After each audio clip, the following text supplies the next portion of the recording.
والمرسلين سيدنا أبي القاسم محمد اللهم صل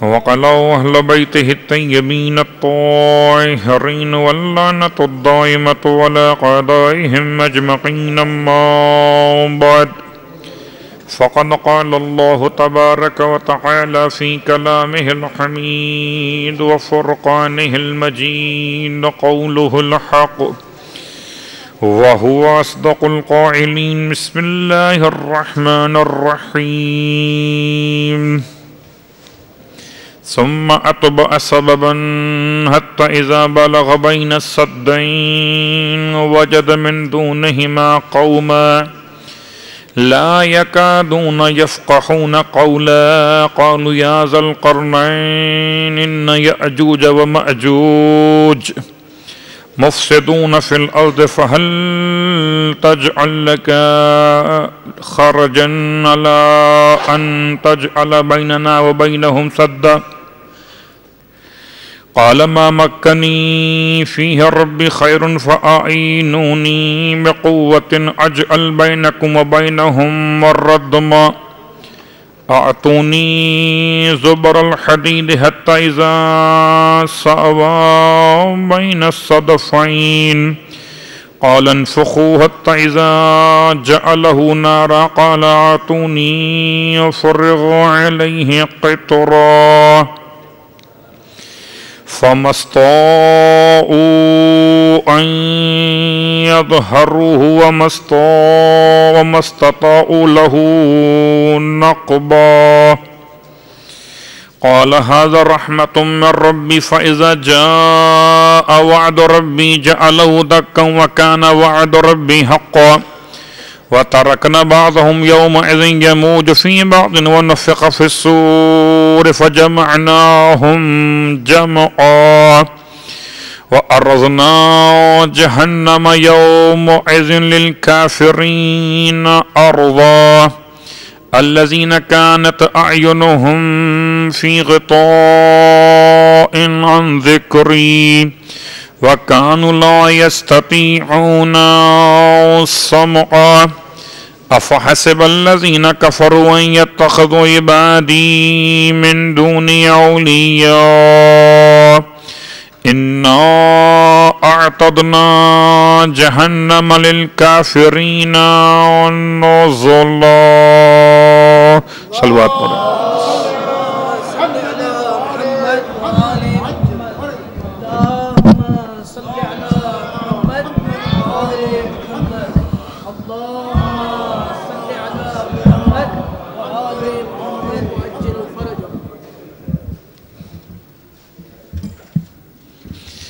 تمام تعریفیں اس خدا بزرگ و برتر کے لیے جس نے انسان کو صلاحیت علم سے سرفراز کیا، اور تمام ہدیہ درود و سلام و نزوات مقدسات کے لیے کہ جن کی تعلیمات نے علم کی اہمیت کو انسانیت کے لیے روشناس کروا دیا۔ الحمدللہ الذی جعلنا من المتمسکین بالقرآن العظیم وجعلنا من المتمسکین بولایت علی بن ابی طالب علیہ السلام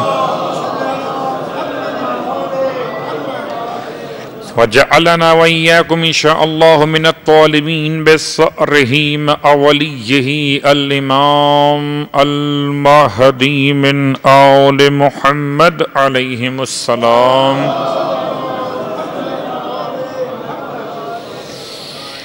خداوند عالم کا انتہائی لطف و کرم کہ آج مجلس اعزاء کے فرش پر ہم اپنے سامعین اور اپنے مستقبل کے نونہار طلباء کے ساتھ حاضر خدمت ہیں، اور واقعاً بہت آسان ہے خطاب کرنا، والدین سے، سرپرستوں سے بڑا مشکل ہے خطاب کرنا نونہال بچوں سے، اور خاص طور سے یہ مجلس اعزاء اور مسجد و امام بارگاہ ایسے مرکز ہیں کہ جہاں ہم سب کے لیے ایک بہت عظیم تعلیم ہے۔ بہت غور کیجئے کہ ابھی جو آپ امتحان دے رہے تھے تمام طلباء مسجد میں، تو سب کے گروپ بنے ہوئے تھے، یہ گروپ ڈی ہے، یہ سی ہے، یہ بی ہے، یہ اے ہے اور یہ ای ہے،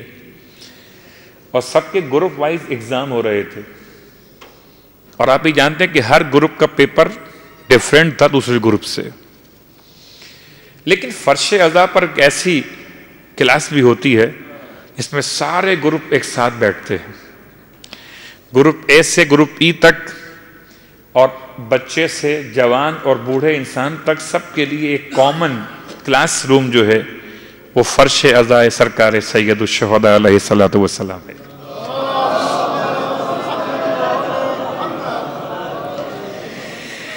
اور اب دو جملے والدین کی ذمہ داریوں کے حوالے سے، گرچہ ہمارے مسلسل سورہ کہف کی تفسیر میں یہ باتیں آ چکی ہیں، اور خاص طور سے حضرت موسیٰ ابن عمران اور حضرت خضر کے واقعات میں ایک استاد بنے اور ایک شاگرد بنے۔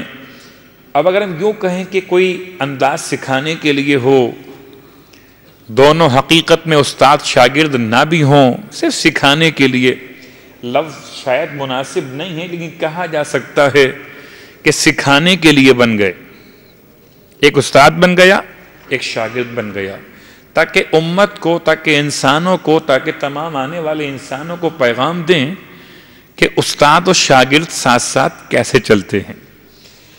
استاد سر جھکائے اور شاگرد ہاتھ جوڑے ہوئے استاد کی خدمت میں۔ یہ ہاتھ جوڑنے کا مطلب ہاتھ جوڑنا نہیں ہے، اس کا مطلب ہے ان کی بات ماننا، اور استاد کے سر جھکانے کا مطلب استاد کا سر جھکانا نہیں ہے، اس کا مطلب ہے اپنے علم پر تکبر نہ کرنا۔ استاد انکساری کرے، شاگرد طلب علم کرے تو کامیابی دونوں کے لیے ہے۔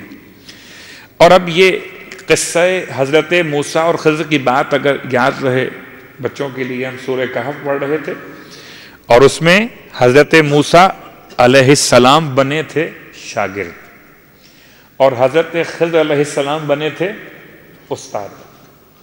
استاد بھی نبی اور شاگرد بھی نبی، نہ ان کا رتبہ کم ہوا نہ ان کا رتبہ کوئی بلند ہوا، اس عنوان سے دونوں نبی ہیں اللہ کے۔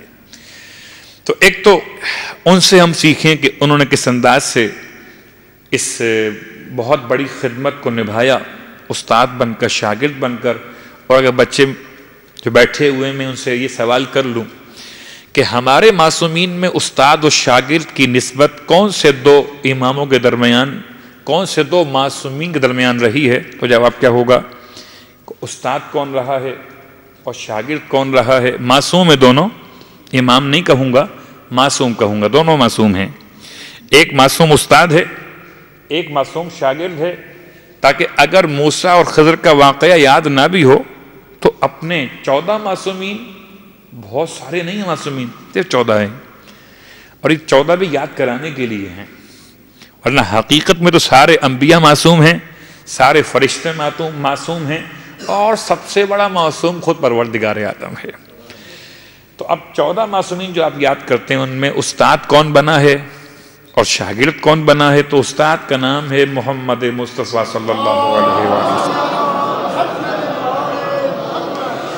اور شاگرد کا نام ہے حضرت علی ابن ابی طالب علیہ السلام۔ ٹھیک ہے، استاد اور یہ شاگرد، جیسے وہ استاد اور وہ شاگرد، ایسے یہ استاد یہ شاگرد۔ تو اب بات ایک اور آسان سی کہ ہم مسجد میں بچوں کو لائیں تو کیا انداز ہو پیرنٹس کے لیے، اور یہ بات آپ نے مسلسل سنی اور پڑھی بھی کہ کیا اثرات ہوتے ہیں اگر سورہ مبارک ابراہیم، بڑوں سے بات کر رہا ہوں میں، سورہ ابراہیم کی آیات تلاوت کیجئے۔ ایک مومن نے مجھ سے ریکویسٹ کی تھی کہ ہم اپنے والدین کے لیے تو مغفرت کی دعا مانگتے ہیں، ربنا اغفر لی ولوالدی وللمؤمنین یوم یقوم الحساب، مجھے بخش دے، میرے والدین کو بخش دے۔ کوئی ایسی دعا بھی ہے جو اولاد کے لیے مانگی جاتی ہو؟ میں نے ان سے کہا اسی آیت سے پہلے اگر آیت پڑھ لیجئے تو آپ کو دعا مل جائے گی. رب اجعلنی مقیم الصلاۃ ومن ذریتی ربنا وتقبل دعا.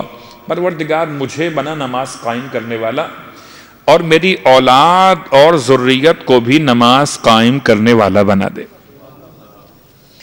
ایک صاحب آئے اور آنے کے بعد کہا مولانا صاحب بڑی پریشانی ہے. کیا بات ہو گئی؟ کہا بیٹا 20 سال کا ہو گیا نماز نہیں پڑھتا ہے. مولانا بڑے پہنچے ہوئے تھے، انہوں نے کہا آپ 20 سال لیٹ آئے ہیں. آپ میرے پاس سو آئے کہ تعویذ لکھ دیجئے، تو جب درخت پکا ہو جائے، جب جڑیں پکڑ کر مضبوطاً آور ہو جائے تو پھر اس کو موڑنا ممکن نہیں رہتا ہے. اگر مالی کو موڑنا ہو درخت کو تو اس وقت سے موڑتا ہے جب وہ کمزور ہوتا ہے، پھر جہاں چاہتا ہے اسے موڑ دیتا ہے. اور اس کے لیے ایک اور آسان، معصوم نے خود پریکٹیکل کر کے دکھایا. یہ آپ نے روایت سنی بھی ہے، بچوں کو بھی زبانی یاد ہونی چاہیے انشاءاللہ. اور مجھے معلوم ہے کہ بچے تھکے ہوئے ہیں اور بچوں کی عادت ہے جب بیٹھتے ہیں تھوڑی بہت شرارت تو کرتے ہیں. شرارت بچوں کا حق ہے، رائٹ ہے، لیکن شیطانیت اچھی بات نہیں ہے. تو اس شرارت کے ساتھ سنیں کہ امام حسن مجتبی علیہ الصلوۃ والسلام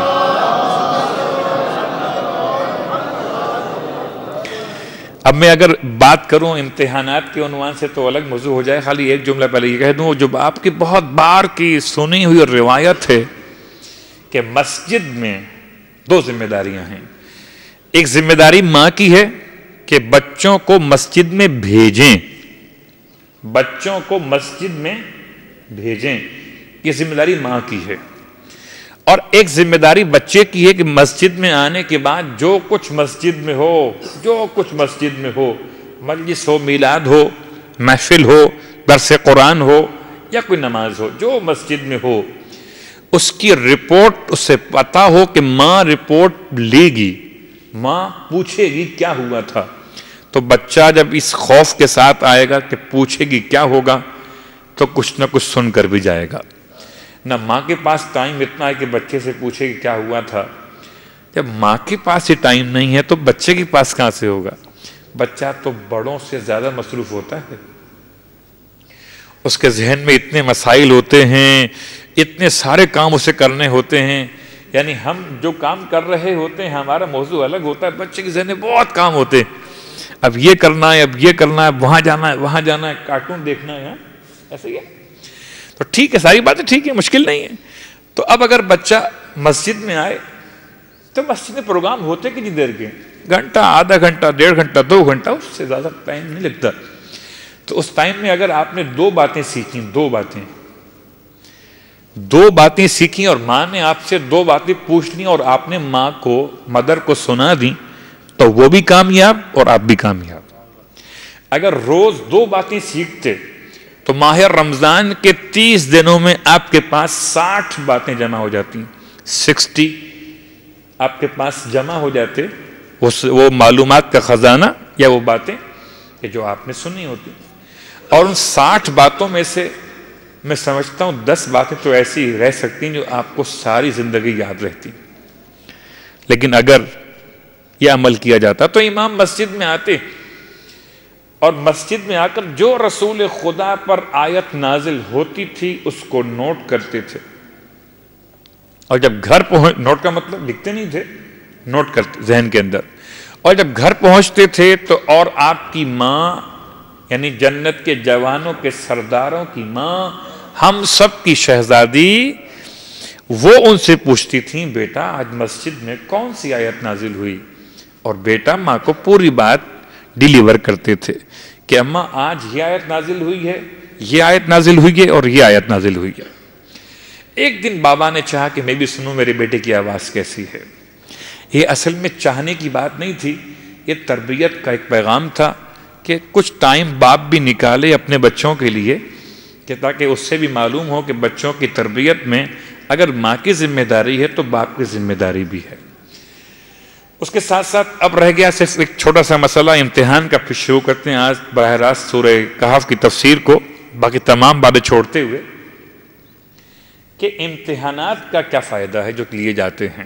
یہ امتحانات بالکل ایسے ہیں جیسے وہ دونوں شہزادوں سے کتابت کروائی گئی تھی کہ دونوں میں سے کس کا خط بہترین ہے، اور دونوں شہزادوں نے یعنی امام حسن علیہ السلام اور امام حسین علیہ السلام دونوں نے لکھا تھا،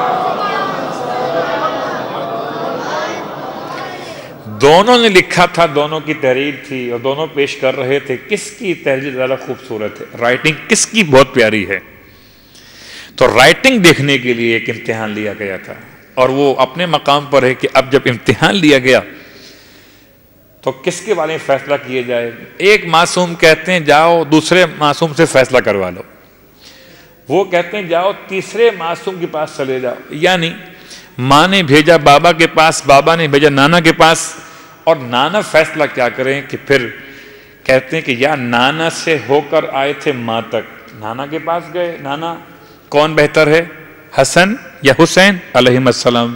نانا فرماتے جاؤ بابا کے پاس جاؤ، بابا کے پاس پہنچے کون بہتر ہے، کہا جاؤ ماں کے پاس جاؤ، ماں کے پاس پہنچے کون بہتر ہے؟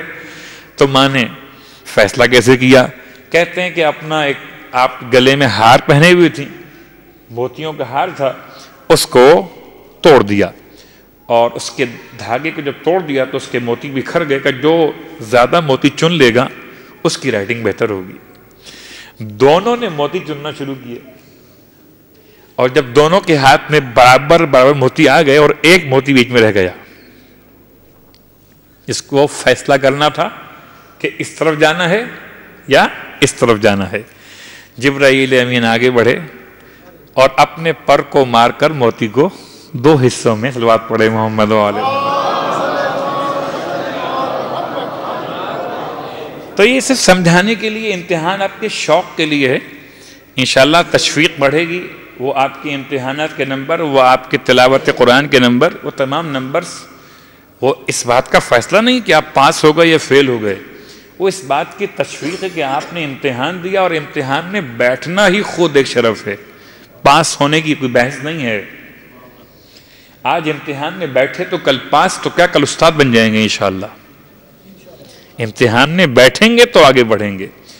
تو خیر یہ تو باتیں تھیں ہماری بچوں سے اور ان کے والدین سے۔ والدین کی ذمہ داری بہت بڑی ہے، یہ ہمارا مستقبل ہے، ہماری اولاد ہمارا مستقبل ہے، نمازیں ہمارا مستقبل نہیں ہیں، ہمارے ساتھ چلی جائیں گی، روزے ہمارے ساتھ چلے جائیں گے، ہمارا مستقبل نہیں ہے، اولاد ہمارا مستقبل ہے، ان کی نمازیں ہمارا مستقبل ہیں، ان کے روزے ہمارا مستقبل ہیں، ان کا کار خیر ہمارا مستقبل ہے، ان کا اچھا اخلاق ہمارا مستقبل ہے۔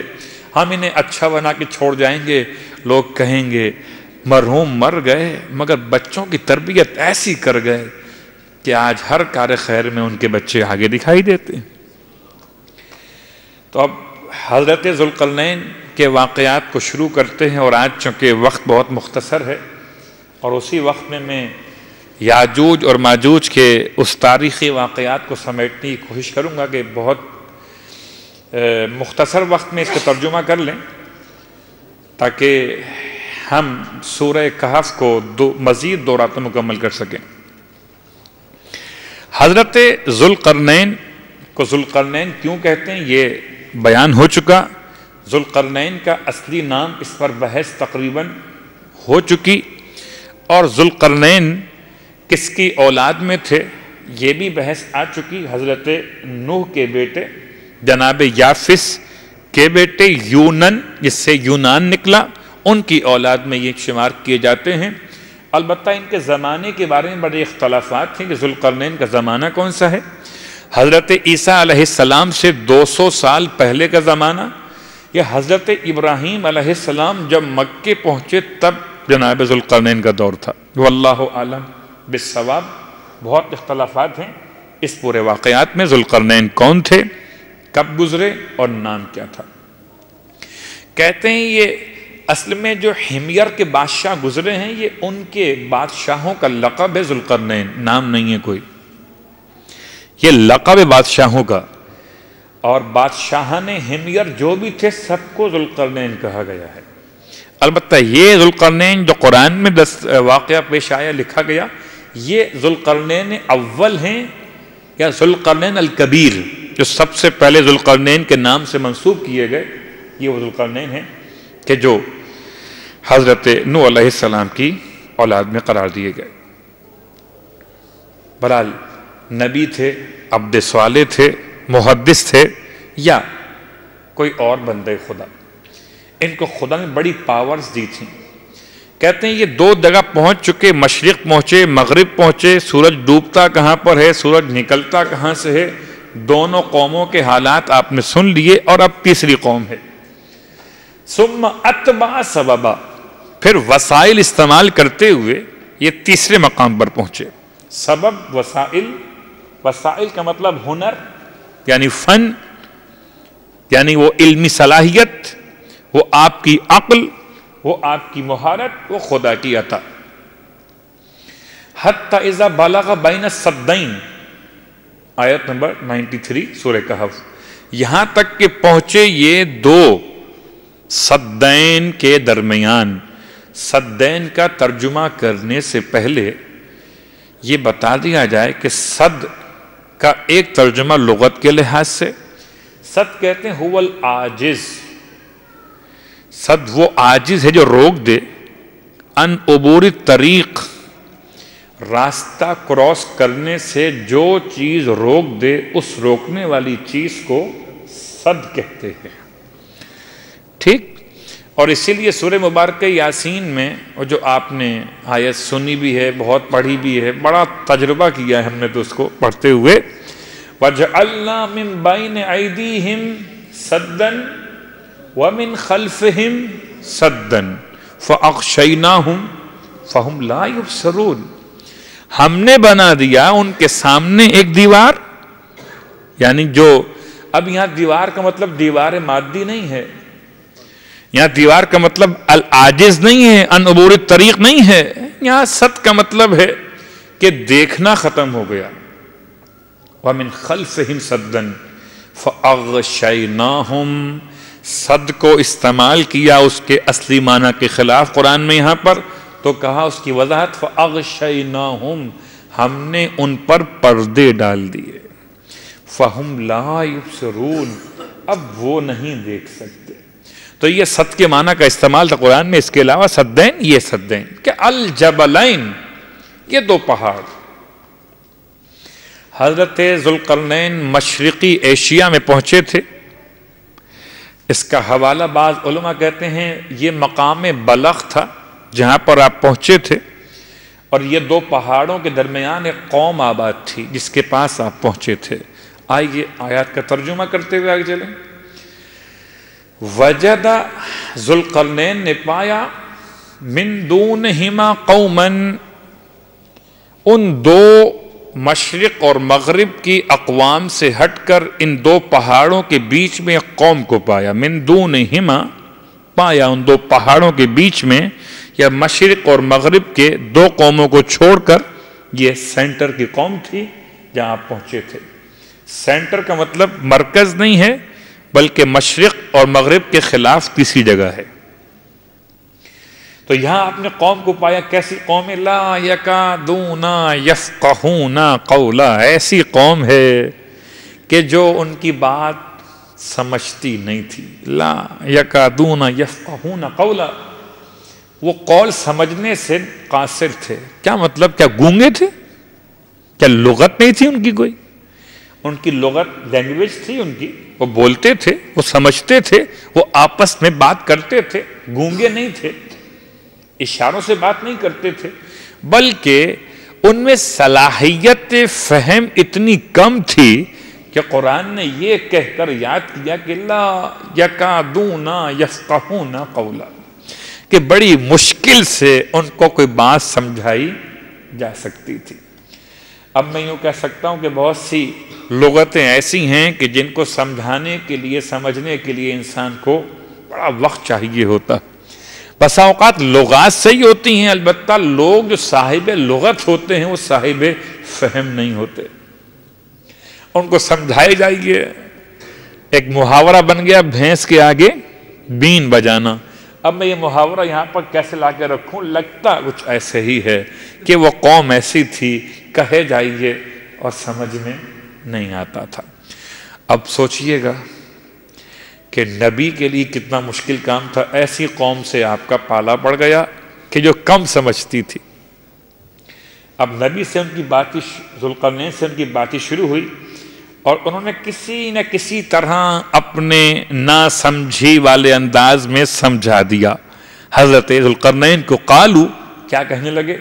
یا ذوالقرنین، اے ذوالقرنین، ان یاجوج ماجوج، بے شک یاجوج اور ماجوج یہ دونوں بہت تنگ کرتے۔ یاجوج ماجوج کے لغتیں مختلف ہیں۔ یہ کتاب یوحنا اور کتاب توریت میں اگر بہت توجہ کی جائے تو استعمال ہوا 38 اور 39 اور فصل نمبر 20 میں، تو گوگ اور موگ استعمال ہوا، اور گاگ اور ماگ استعمال ہوا۔ گاگ ماگ، گوگ مگوگ استعمال ہوا، یعنی یاجوج ماجوج۔ اس کا عربی لینگویج کیا ہوگی؟ عربی لغت کیا ہو؟ یاجوج اور ماجوج۔ یہ دونوں عربی نہیں ہیں لفظ، عربی میں اس طرح پڑھے گئے۔ گاگ ماگ یہ لفظ کہاں کے؟ یہ لفظ اس علاقے کے ہیں جہاں پر جناب ذوالقرنین پہنچے تھے۔ تو کیا کہا قوم نے کہ اِنَّ یاجوج وماجوج مفسدون فی الارض، یہ بڑا فساد کرتے زمین میں آ کر۔ کرتے کیا تھے؟ جو ملتا تھا سب کھا جاتے تھے، جو ملتا تھا سب کھا جاتے تھے۔ زراعت وہ کھا جاتے تھے، گندم جو وہ کھا جاتے تھے، حتیٰ کہ حیوانات وہ کھا جاتے تھے۔ تو ان کے کھانے سے اتنا پریشان، یہاں تک لکھا ہے بعض علماء نے، یہ قوم کون سی قوم، اس سے بڑے اختلافات ہیں، بڑے داستانیں بیان ہوئی ہیں کہ وہ چھوٹے سائز کے لوگ ہیں، ان کے دونوں کان بڑے بڑے ہوتے ہیں، ایک کان کو بچھاتے ہیں اور اس پہ لیٹ جاتے ہیں اور دوسرے کان کو اوڑھ لیتے ہیں۔ وہ اللہ عالم بالصواب، دیکھے کس نے؟ صلوات پڑھے محمد و آل محمد۔ اب جو دیکھے گا وہ بتائے گا کیسے تھے، ہمیں کیا معلوم؟ ہم نے سنا ہے واقعات میں کہ یہ پڑھا ہے علماء کتابوں میں کہ یاجوج ماجوج دو بلائیں، چھوٹی چھوٹی بلائیں تھیں۔ یعنی بلاؤں سے مطلب کیا وضاحت میں کرتا ہوں آپ کے سامنے بھی۔ یاجوج ماجوج یہ دونوں قومیں آتی تھیں، یا یہ ایک ہی نام ہے ایک قوم کے لیے؟ یاجوج ماجوج ایک ہی نام ہے ایک قوم کے عنوان سے، یا یہ دو قومیں الگ الگ ہیں؟ اختلاف ہے اس بارے میں۔ میں اس کی وضاحت کر دوں کہ اس کے بارے میں بعض علماء تفاسیر لکھتے ہیں کہ یہ اصل میں مغل اور تاتار قومیں ہیں، مغل اور تاتار قومیں ہیں کہ جن کو یاجوج اور ماجوج کے نام سے یاد کیا گیا ہے۔ تو دو قومیں ہوگی نا۔ کہتے فَهَلْ نَجْعَلْ لَكَ خَرْجًا، اب پوچھتے ہیں وہ علاقے والے کہ اے ذوالقرنین، اگر ہم آپ کو دیں خرچہ پانی، خرجن اخراجات پورے کریں آپ کے، کہ اللہ ان تجعل بیننا، کہ آپ بنا دیں ہمارے ان کے درمیان، کیا بنا دیں؟ سدا، ایک رکاوٹ بنا دیں، ایک دیوار بنا دیں۔ سد کا مطلب دیوار ہے، سد کا مطلب پہاڑ ہے، سد کا مطلب رکاوٹ ہے کہ جو کسی عبور طریق سے انسان کو روک دے۔ کہتے ہیں دو پہاڑوں کے بیچ میں تھوڑی سی کھلی ہوئی جگہ تھی، وہاں سے نکل کے آتے تھے۔ بیچ کا جو علاقہ کھلا ہوا تھا، پہاڑ آپس میں ملے ہوئے نہیں تھے، وہاں سے وہ لوگ آتے تھے اور آ کر سارا ان کا کام خراب کر دیا کرتے تھے۔ بچوں کو اٹھا کے لے جاتے تھے، ان کو مار دیا کرتے تھے، کھانا کھا لیتے تھے، کچھ سامان بچتا نہیں تھا۔ تو اب انہوں نے پیشکش کی، آفر کی نبی کو کہ ہم آپ کو دیتے ہیں پیسہ، خرجہ اخراجات، آپ بنائیں ایک دیوار۔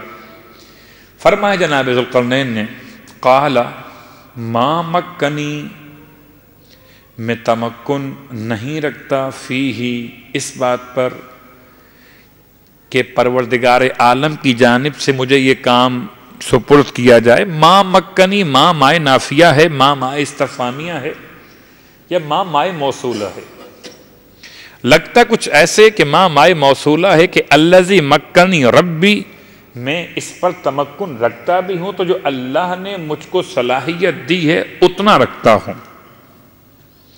یعنی کیا مطلب؟ میری اپنی کوئی طاقت نہیں ہے، جو میرے پروردگار نے مجھ کو طاقت عطا کی ہے بس اتنا ہی کام کر سکتا ہوں، اس سے آگے کام نہیں کر سکتا ہوں. ما مکنی فیہ ربی خیر، اور جو مجھے رب نے طاقت دی ہے سب خیر کے لیے دی ہے. فَأَعِينُونِي بِقُوَّةٍ، کہتے ہیں یہ اس پیشکش کا جواب تھا جو کہتے تھے کہ ہم آپ کو پیسے دیتے ہیں، ہم آپ کو دیتے ہیں اخراجات، آپ ہی کام کر دیں. جواب میں آپ نے کہا مجھے پیسے نہیں چاہیے، مجھے پروردگار نے جو تمکن دیا ہے وہ بہت اچھا ہے تمہارے پیسوں کے مقابلے. یہ اس سوال کا جواب آ گیا.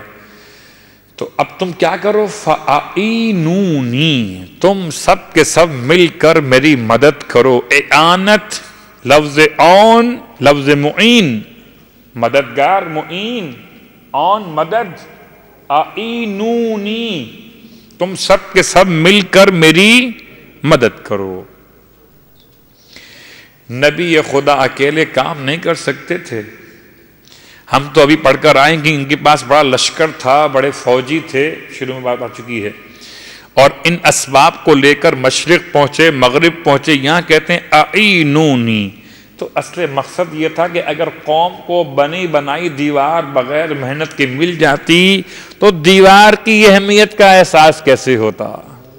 اس لیے ان سے کہا گیا تم آؤ، آ کے میری ہیلپ کرو تاکہ تمہیں بھی احساس ہو کہ دیوار بننے میں تمہارے بھی ہاتھ پاؤں دکھے ہیں، تاکہ تمہیں پھر اس نعمت کا احساس رہے.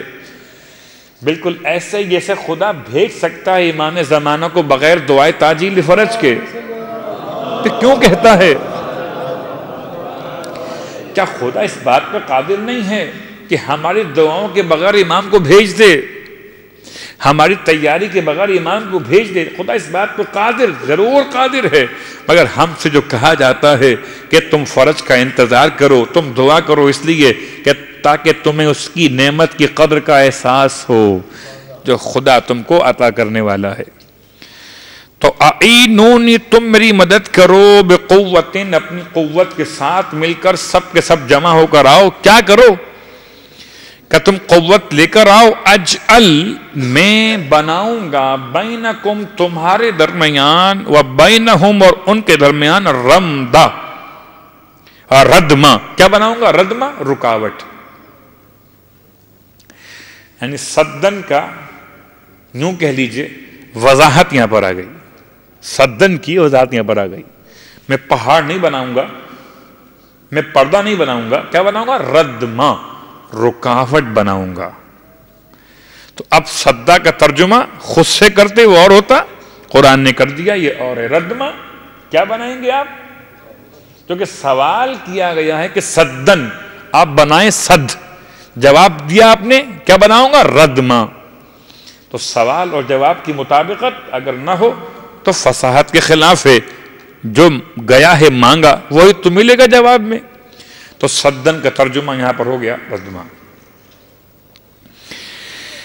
اتونی زبر الحدید، کہتے ہیں لے کر آؤ تم سب کے سب میرے پاس زبر الحدید. زبر کہتے ہیں چادر کو، سل جو بچھی ہوئی سل ہوتی ہے، ہم تو اسے سل کہتے ہیں، برف کی سل بہت مشہور لفظ ہے. برف کی سل یعنی پوری ایک بلاک جو برف کا ہے اس کو آپ سل کہہ سکتے ہیں، یا صرف بلاک بھی کہہ لیں نارمل انداز میں. لیکن لگتا کچھ ایسے کہ یہ زبر وہی جس سے زبور نکلا ہے، اور زبور وہ تختیاں تھیں، زبر اس کی ایک علامت بن گئی. کہ زبر الحدید، لوہے کی لاؤ سلیں یا بلاک لے کر آؤ، یا لوہے کی چادریں، لوہے کی چادر موٹی لے کر آؤ. کیوں لے کر آؤ؟ حتی اذا سآو بین الصدفین، یہاں تک کہ ان دونوں پہاڑوں، صدفین، ان دونوں پہاڑوں کے درمیان جو خالی جگہ ہے اس کو ہم بھر سکیں.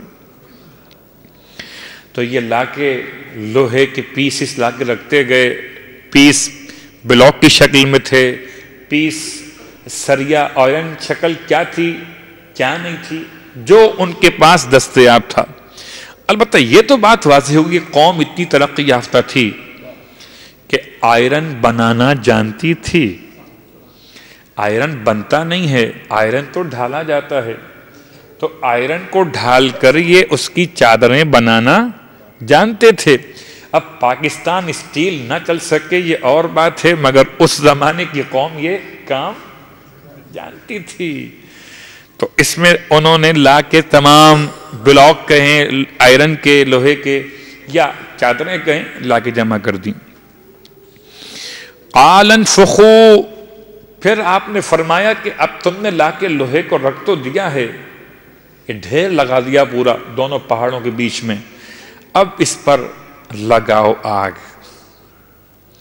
لکڑیاں رکھ کر جب آگ لگائی گئی تاکہ لوہا اتنا گرم ہو کہ پھر چادریں نہ رہیں، پگھل کر ایک مجسم شکل سامنے آ جائے۔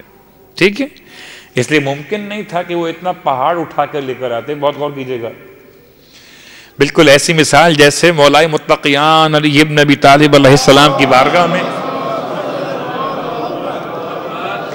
کسی نے سوال کیا کہ مولا میں نے منت مانی تھی، کام ہو گیا ہے، اور منت مانی تھی کہ ہاتھی کے وزن کے برابر خدا کے راہ میں صدقہ دوں گا۔ یا اس سے ملتا جلتا واقعہ کہ ایک غلام زنجیر پہنے ہوئے تھا اور دو افراد نے قسم کھائی اگر زنجیر اتنے کلو کی ہوئی تو میری بیوی مجھ پہ حرام ہو جائے گی۔ دوسرے نے کہا اتنے کلو کی ہوئی تو یہ حرام ہو جائے گی میرے اوپر، میری بیوی۔ اور دونوں نے جب اپنی قسمیں، ان کے پاس کتنا ٹائم ہوتا تھا ان فالتو کاموں کے لیے، اور جب دونوں نے اپنی قسموں کے لحاظ سے اس کا ویٹ کرنا چاہا کہ کس پر کس کی بیوی حرام ہوئی ہے، یعنی دونوں میں سے ایک ایک کی بیویاں الگ الگ، تو مالک نے، جو غلام کا مالک تھا، زنجیر کھولنے سے انکار کر دیا۔ زنجیر کھولتا ہی نہیں، اب تولیں کیسے؟ تو اس کے لیے جو امام نے طریقہ بتایا کہ پانی میں پاؤں رکھا جائے اور پھر زنجیر کو اٹھایا جائے اور جتنا ویٹ پانی میں اس کا آئے گا اس کے لحاظ سے لوہا رکھا جائے، بالکل ایسا ہی اسٹائل تھا جب امام سے ہاتھی کے بارے میں سوال کیا گیا۔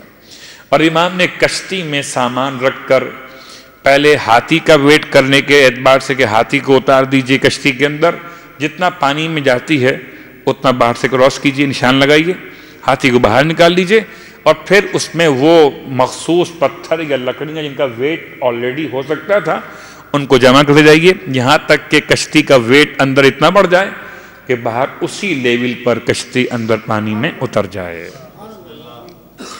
اس کا مطلب کیا ہوا کہ جب ایک ساتھ پہاڑ کو، لوہے کے پہاڑ کو بنانا ممکن نہ ہو تو چھوٹے چھوٹے پیس لا کے لوہے کے رکھے گئے، اور پھر نبی نے فرمایا اب اس میں لگاؤ آگ، تاکہ یہ ایک پہاڑ کی شکل مجسم بن سکے۔ تو فَانْفُخُوا، آگ لگاؤ، انفاق پھونکے مارو، وہ ہے نا وَإِذَا نُفِخَ فِي الصُّورِ فَانْفُخُوا، پھونک مارو۔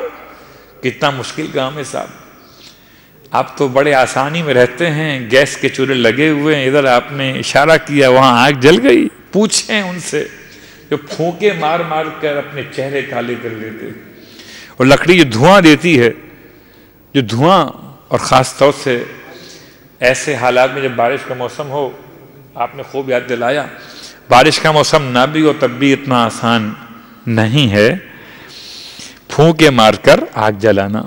اور کتنی پھونکیں؟ اتنی پھونکیں کہ اتنا سارا لوہا پگھل سکے اس آگ سے۔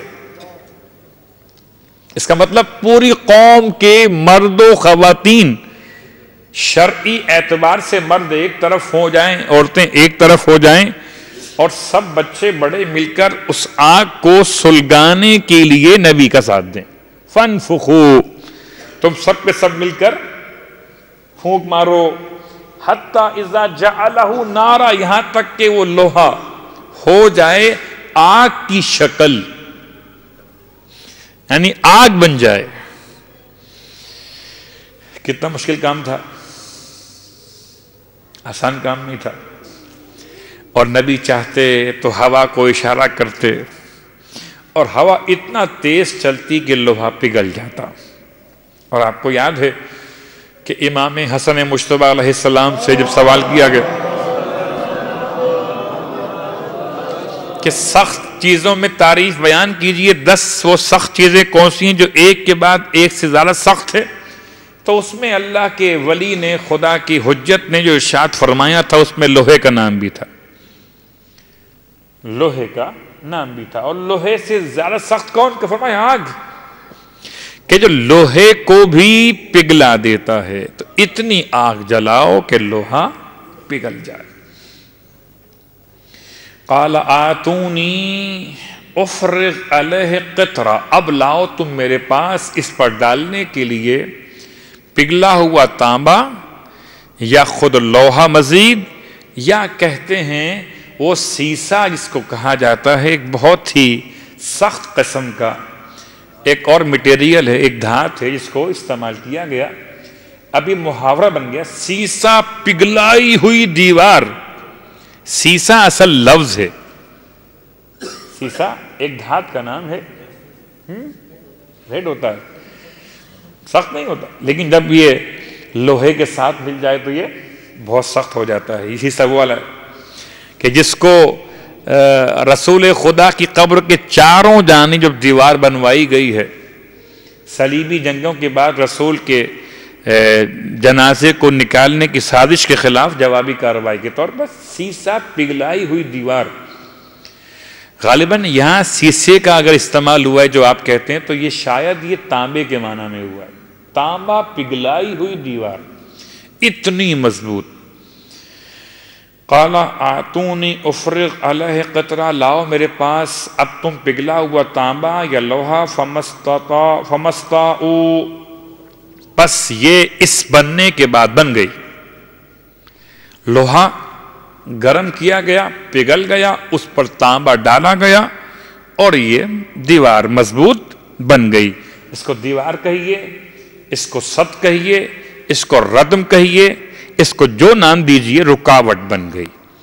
فمستطاعوا، بس یہ یاجوج اور ماجوج اب استطاعت نہیں رکھتے ان یظہروا، کہ اس پر دو کام، نہ اتنا یہ کم نیچی والی ہے کہ اس پر چڑھ کر اوپر سے آ جائیں، تو اتنی اونچی بنائی تھی کہ یاجوج ماجوج اس پر چڑھ کر کراس نہیں کر سکتے تھے، اور نہ اتنی پتلی بنائی تھی کہ اس میں سوراخ کر سکیں۔ تو اب یہ صلاحیت نہیں رکھتے ان دو کاموں میں کسی ایک کام کی، نہ یہ اوپر سے آ سکتے ہیں، نہ اس کے اندر سوراخ کر سکتے ہیں۔ وَمَسْتَطَاعُوا لَهُ نَقْبًا، نہ اس پہ نقب لگا سکتے ہیں، نہ اس کو گرا سکتے ہیں، نہ اوپر چڑھ کے آ سکتے ہیں، نہ اس میں نقب لگا سکتے ہیں، کچھ نہیں کر سکتے، اوپر سے نیچے سے گرا کر نہیں آ سکتے۔ قال ھذا رحمت من ربی، آپ نے فرمایا یہ میرے رب کی ایک رحمت کا حصہ ہے، یہ دیوار جو بن گئی ہے میرا کارنامہ نہیں ہے، رب کی رحمت کا حصہ ہے۔ فَإِذَا جَاءَ وَعْدُ رَبِّي، پس جب میرے پروردگار کا وعدہ پورا ہو جائے گا، جَعَلَهُ دَكَّا، وہ اس رزمہ کو، اس جبل کو، اس حائط یعنی دیوار کو، ردم کو گرا دے گا۔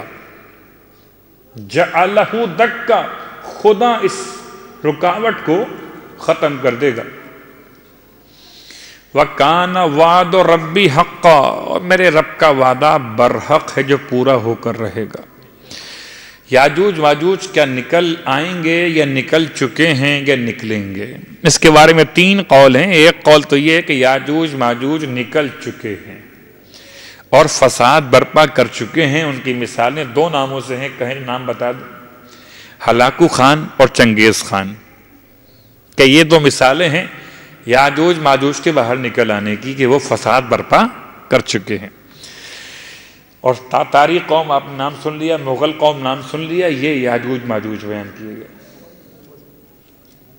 مغل، یہ مغل لفظ بیان کر رہے ہیں، تو اب مغل کہیں اور مغل پڑھیں درست ہے، ایک قوم مراد ہے اس سے، مغول نہیں ہے، اردو میں اس کو مغل کہتے، منگول نہیں۔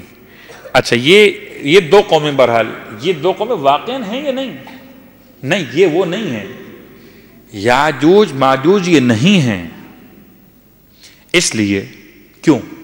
اس لیے کہ یاجوج ماجوج اگر یہ دو قومیں جو آپ کہنا چاہ رہے ہیں یہ قومیں مراد ہوں تو نبی کو چاہیے تھا کہ اگر مغرب میں جا کر قتال کیا تھا اور مشرک اور ظالم کو سزا دی تھی تو ان کو بھی مار سکتے تھے، اور اگر یہ انسان ہوتے تو انسانوں پر حجت ہوتا نبی کا وہاں پر جانا۔ نبی وہاں پر نہیں گئے، نبی نے وہاں تبلیغ نہیں کی، یاجوج ماجوج کی اصلاح نہیں کی۔ اس کا مطلب کہ وہ قوم انسان نہیں ہے، نہ قوم جن ہے، پھر کیا ہے؟ نہ انسان ہے نہ جن ہے، ان پر کوئی حجت نہیں ہے۔ ان کی خلقت کا مقصد کوئی اور ہے۔ کیا مقصد ہے اس پہ غور کیجئے۔ تو ایک کہتے ہیں مفسرین میں اختلاف ہے کہ وہ قوم نکل چکی ہے، بربادی پھیلا چکی ہے، اب چاہے وہ کوئی نام دیا جائے، لیکن ایسا نہیں ہے۔ یہ قول بہت کمزور ہے۔ اور دوسرا قول کہ یہ قوم نکلے گی کب؟ جبکہ دجال کا فتنہ سامنے آئے گا۔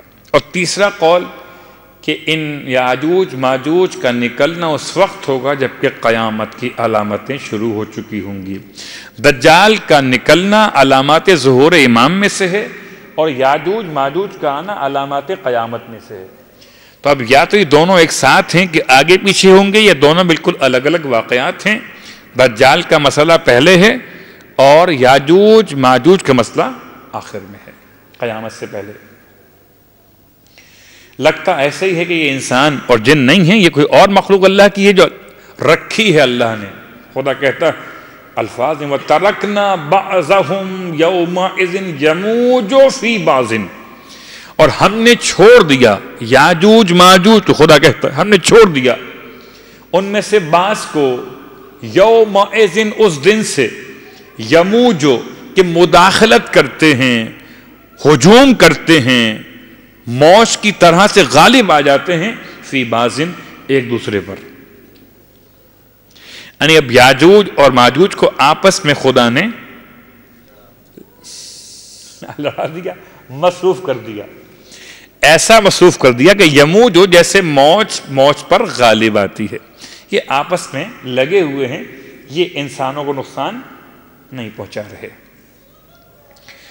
ہاں وَنُفِخَ فِي الصُّورِ، اور جب سور پھونکا جائے گا۔ اب اس جملے سے لگتا ہے کہ یہ علامات قیامت میں سے ہے کہ جب سور پھونکا جائے گا فَجَمَعْنَاهُمْ جَمْعًا، تو ہم ان سب کو ایک ساتھ پھر جمع کر دیں گے، جو بکھر گئے ہیں ان کو واپس سے ایک ساتھ پھر جمع کر دیں گے۔ وَأَرَزْنَا جَهَنَّمَ يَوْمَئِذٍ لِلْكَافِرِينَ عَرْضًا، یہاں تک بات مکمل ہو گئی۔ اور اب پروردگار ایک علامت بیان کرنے کے بعد فرماتا ہے جہنم کافروں کے لیے پیش کیا جائے گا۔ پیش کیا جانا جیسے پیش کیے جانے کا حق ہے، ارزا ارزنا ارزا، جیسے پیش کیے جانے کا حق ہے ایسے پیش کیا جائے گا۔ کیا مطلب؟ تھوڑی سی مثال میں آپ کو دیتا ہوں۔ اگر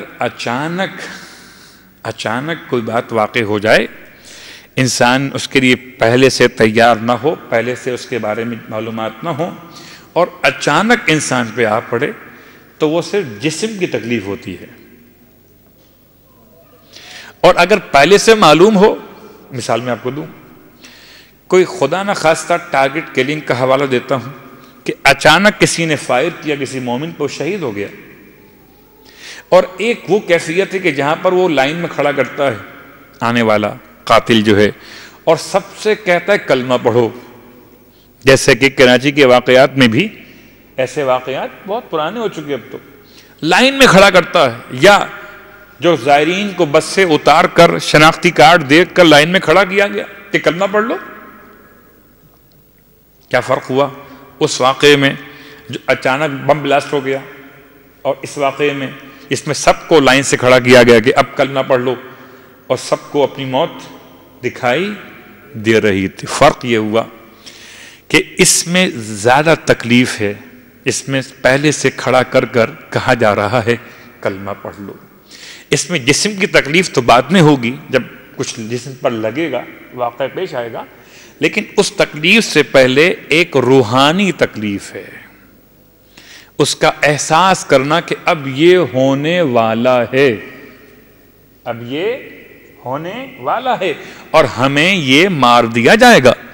تو خدا نے جہنم کے لیے ارشاد فرمایا وَأَرَزْنَا جَهَنَّمْ يَوْمَئِذٍ، اور اس دن جہنم پیش کیا جائے گا کافروں کے سامنے جیسے کہ پیش کیے جانے کا حق ہے، کہ جہنم میں جانے سے پہلے کافر جہنم کو دیکھے گا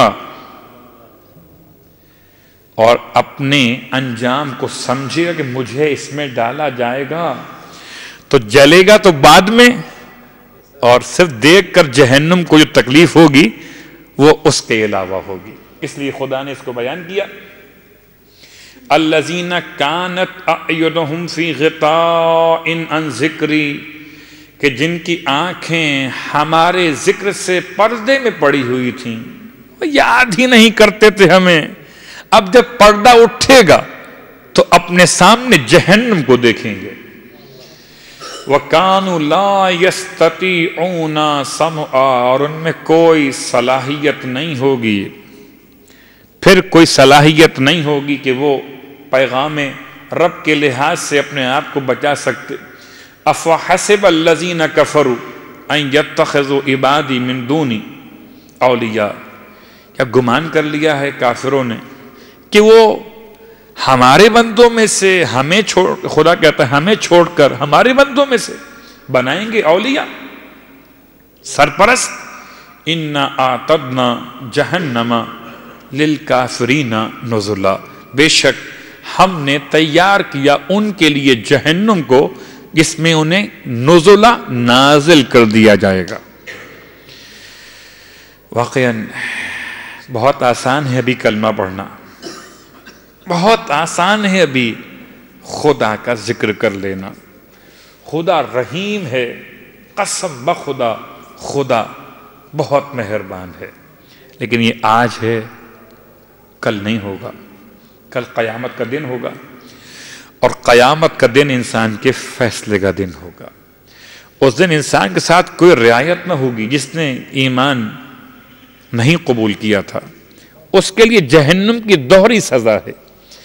ایک جہنم کو دکھایا جانا کہ دیکھو، اور چیختے چلاتے ہوئے افراد کی آواز سنو. میں کیا جملہ استعمال کروں، ایک اصطلاح ہے ہمارے یہاں پولیس جہاں پر ریمانڈ مکمل کیے جاتے ہیں، کہتے ہیں ڈرائنگ روم کی سیر کرا دی جائے گی. لفظ یہ اصطلاح ہے وہاں کا کہ ڈرائنگ روم کی سیر.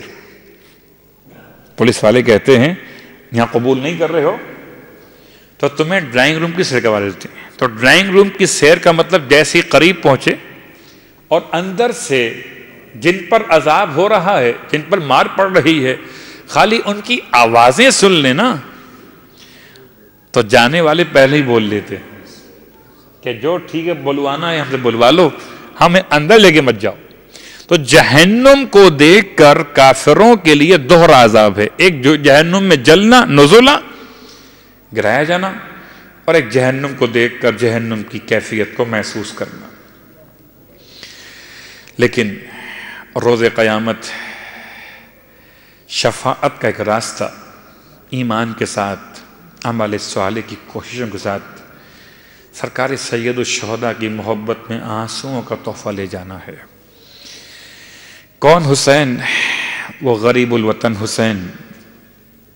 کربلا میں کتنی گرمی تھی، اور آج دل چاہتا ہے صرف 2-3 جملے مصائب کے بیان کر کے دعا کے لیے ہاتھ اٹھا لیں اور دعا مانگیں. کیسی گرمی تھی، اتنی شدید گرمی تھی کربلا میں کہ تاریخ کا جملہ ہے کہ نہ اس سے پہلے اتنی گرمی شدید پڑی اور نہ اس کے بعد اتنی گرمی. یعنی گرمی کی حالت یہ تھی کہ سرکار سید الشہداء کی خدمت میں بڑا مشکل کام تھا عسکر کے لیے پانی مانگنا.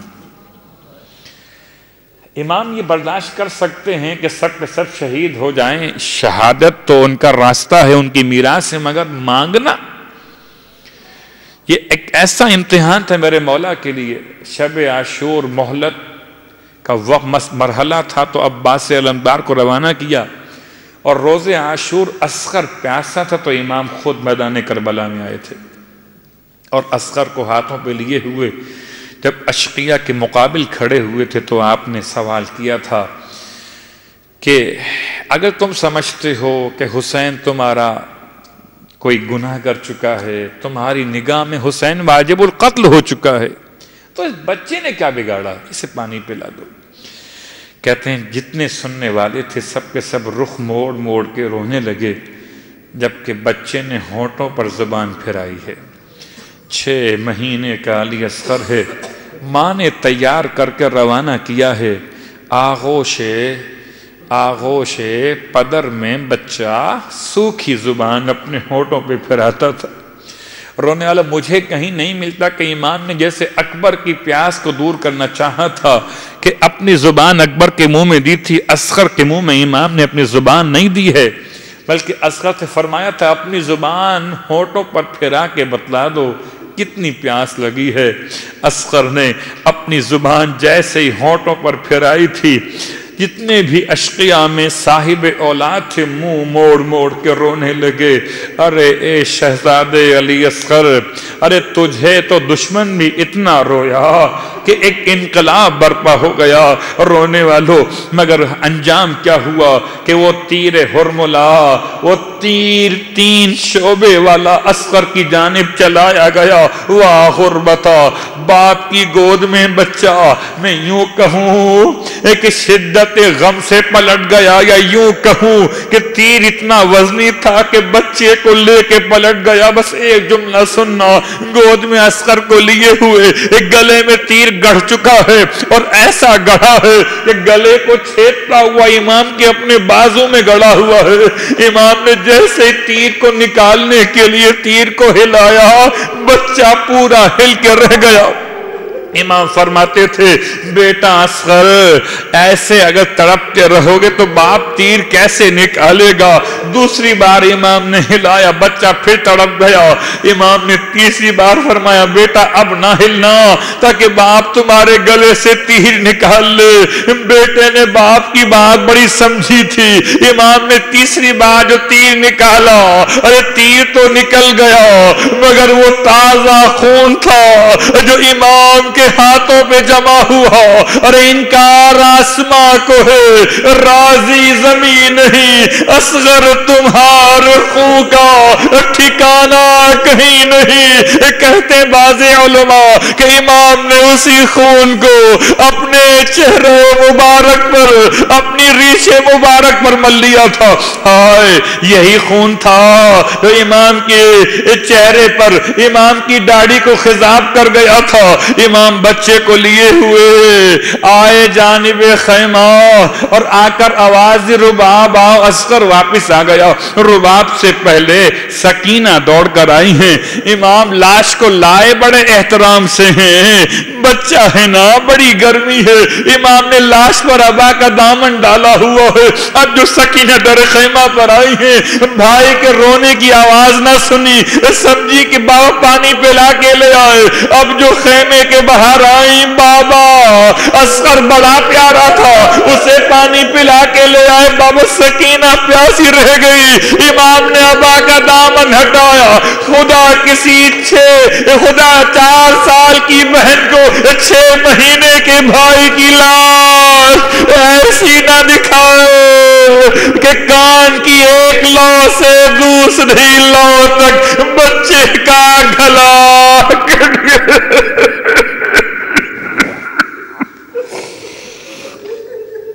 اللہ ولعنۃ اللہ علی اعدائهم اجمعین وسیعلم الذین ظلموا ای منقلبا ینقلبون. بار اللہ واسطہ محمد و آل محمد کا پروردگار ہماری اس عبادت کو اپنی بارگاہ میں قبول و مقبول فرما.